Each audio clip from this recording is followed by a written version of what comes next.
Hola, ladies and gentlemen. Welcome to episode 3 of our Guerrilla Warfare series where we book TW's 2020 with Pro Wrestling Guerrilla. It is night 3 of Bola 2020.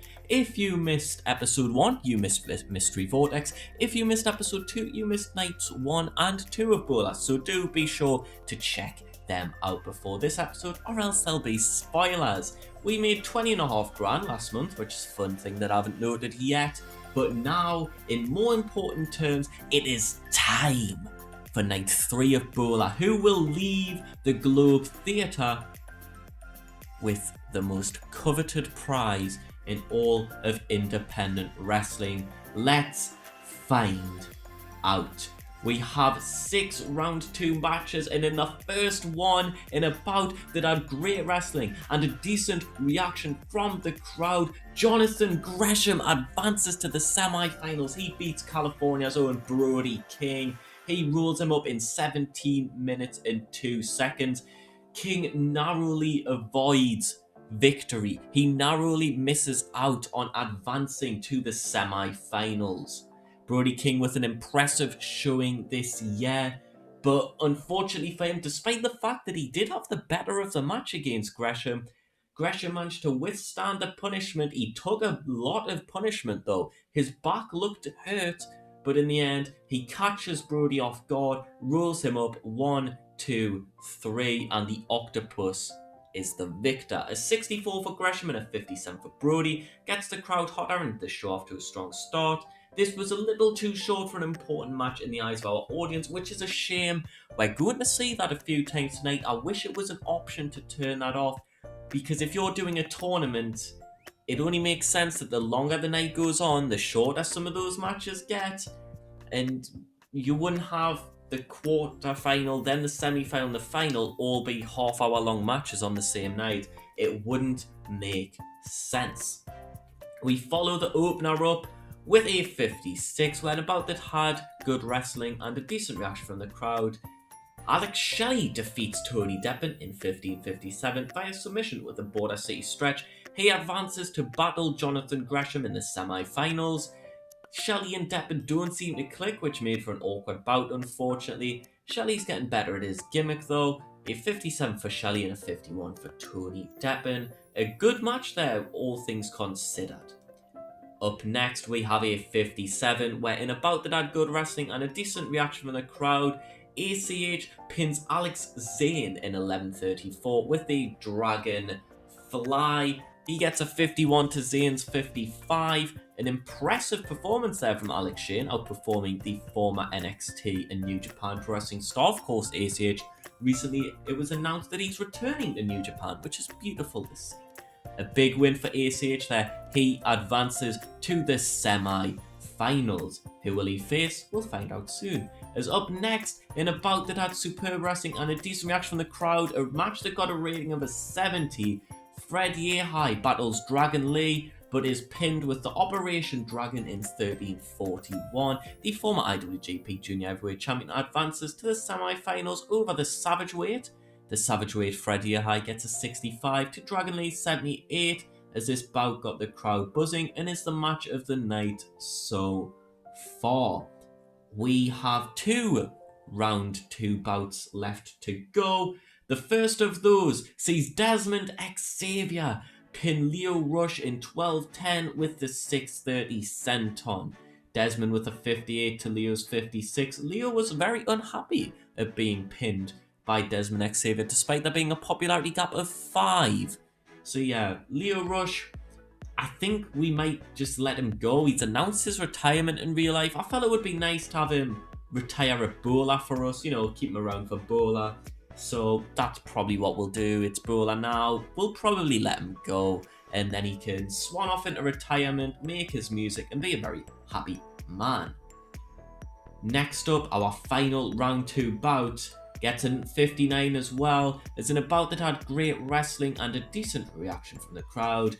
The knockout artist Chris Hero pins Jeffrey Cobb in 18:18 via pinfall with a rolling elbow. Hero with a 60 to Cobb's 57, and just like that, back-to-back nights, Chris Hero has defeated back-to-back PWG World Heavyweight Champions. This may have very well been Jeff Cobb's last shot at getting his world title back, and Hero just pinned him. Last night, he tapped out the current reigning World Heavyweight Champion. Impressive stuff from Chris Hero there. He has to be the favourite for this tournament now, surely. He looks unstoppable. As up next, we have back-to-back non-tournament tag team matches. The first of those sees the Rascals get a victory, where in a bout that had good wrestling, Trey Miguel and Zachary Wentz defeat the combination of Flamita and Jordan Grace. At 11:47, when Trey Miguel pinned Flamita with a Yoshi Tonic. 47 for Wentz, a 48 for Jordan.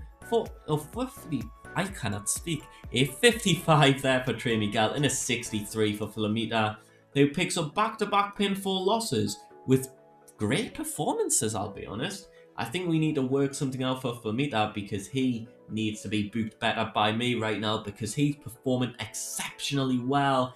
And our final 2v2 match of the evening sees us get a 49 rating when about that had decent wrestling but a non-existent crowd. The besties in the world, Davey Vega and Matt Fitchett, defeat Black Death, the combination of Kevin Blackwood and Daniel Garcia. They get the win in 10:22 when Fitchett pins Garcia with a rock and rook knee. Some average performances there. Fitchett was really off his game. Garcia seemed off his game. Fitchett still getting performance of the night. Daniel Garcia got second best performance of the match. Both off their games there. That's a bit worrying. But yeah, a solid little performance there. As we move forward onto our semi-final bouts, there are 3 semi-final bouts, and we kick things off. We're in a bout that had superb wrestling and a decent reaction from the crowd. ACH defeated Dragon Lee in 12 minutes and 10 seconds, a 71 rated bout, all because of Dragon Lee. ACH with a 52 to Dragon Lee's 78 as the match gets the crowd buzzing again. Fantastic performance from Dragon Lee. I think with regards to momentum, the right guy won. With regards to ratings, the wrong guy won there. But it's all fine, you know, Dragon Lee, he didn't have to win. He'll be fine, and I'm sure he'll be back at the Globe Theatre in the near future. Semi-final number 2 gets a 60 when about that had superb wrestling and a decent reaction from the crowd. Jonathan Gresham tapped out Alex Shelley in 17:12. A bout that was just fantastic technical wrestling. 2 great performers there. 66 from Shelley, 68 from Gresham, who seemed off his game. A good match at the wrong time, but Gresham just narrowly gets out with the victory. He caught Shelley in the submission. He got him in a knee bar. Shelley has to submit, and Jonathan Gresham advances to meet ACH in the final. But who will be the third member of the final? In a 55 rated bout that had good wrestling and a decent reaction from the crowd, Chris Hero defeated Desmond Xavier in 12:43 via submission with the Hangman's Clutch. Hero, Gresham, ACH. Who will win? Comment down below. A huge Bola final coming very shortly, just after this 10-man tag, which gets a 54. When about that good wrestling, Chris Sabin, Daniel McCarvey, Carl Fredericks, who was here for Bola but ended up not getting booked in the tournament, so I had a couple of people more than I thought. AEW's Orange Cassidy and Ray Horus, who was meant to be in Mexico for this show, they defeat the combination of Ace Austin, Andy Brown, Artemis Spencer, Black Taurus, and Blake Christian in 14:09 when Sabin pinned Ace with a cradle shock. Some great performance there from McCarvey, Ray Horus, and Orange Cassidy, all getting in the 60s there. The crowd didn't really like Andy Brown, which is a shame. He was almost as good as Carl Fredericks there, who they didn't shit on. So that's a bit interesting there. Match was a bit too short for being an important match. Like 70% of that match is unimportant, but okay. Anyways, we advance to our 3-way elimination final, as in a 67 in a bout that had great wrestling and a decent reaction from the crowd. Jonathan Gresham defeated ACH and Chris Hero in 24-16. ACH was eliminated when Chris Hero locked him in the Hangman's Clutch, forcing ACH to submit. It was down to Hero versus Gresham, and 6 minutes later, John Gresham dodges a rolling elbow, and he catches Hero by the arm, turns it into a funky little armbar, and he twists and he pulls and he yanks and he pulls and he yanks, and eventually Chris Hero has no choice but to tap out as Jonathan Gresham wins the 2020 Battle of Los Angeles. A 51 for ACH, a 62 for Hero, a 65 for Jonathan Gresham. We will praise Jonathan Gresham, we will praise Chris Hero, and we will praise Dragon Lee, because yeah, he only fought twice instead of 3 times, but his performances were on another level. He single-handedly got match of the night and the second best match of the night. So fair fucks to Dragon Lee. Comment hashtag Dragon Lee is pure mint like down below in the comments. And that's it for Bola. We are now about to enter October of 2020. Jonathan Gresham has earned himself a future World Heavyweight Championship shot against Bandido. Chris Hero, with his victory over Bandido, has earned himself a shot at the World Heavyweight Championship. You could argue that Brody King, with his victory over Chris Sabin, has earned a World Tag Team title shot. You could argue that for John Gresham too, with his submission victory over Alex Shelley, especially since Gresham also beat Brody King.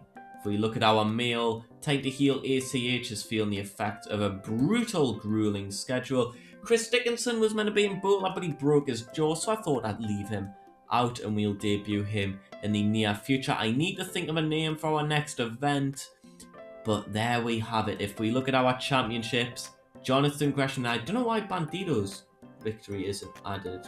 It really should be.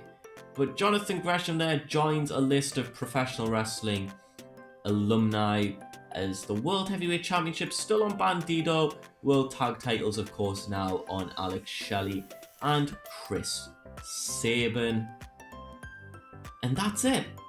That's all I have for you guys today. An episode that's only been 12 and a half minutes but feels quite a bit longer through the sheer vast amount of matches that we've got through. And since we've run a lot of matches, I think one thing we'll quickly do is look at our company and go into our show histories. There, top 100s. So night 2 is our best event we've ever had with a 72 out of our 4 events. The top 5 matches: Dragon Lee over Laredo Kid, Dragon Lee over Fred Yehai, ACH over Dragon Lee, the Motor City Machine Guns over ACH and Leo Rush, and Chris Hero over Bandido. What matches do you want to see? Do feel free to comment down below. Here you can see that our attendance has rapidly grown, over 70 new fans over the course of a month. But thank you all for watching. I hope to see you all very, very shortly, where maybe we'll have some more world-travelled, worldwide competitors live at the Globe Theatre, and maybe, just maybe, they'll be able to just throw in Bandido, or they'll be able to topple the winner of the Battle of Los Angeles, Jonathan Gresham. Thank you for watching. I'll see you all soon.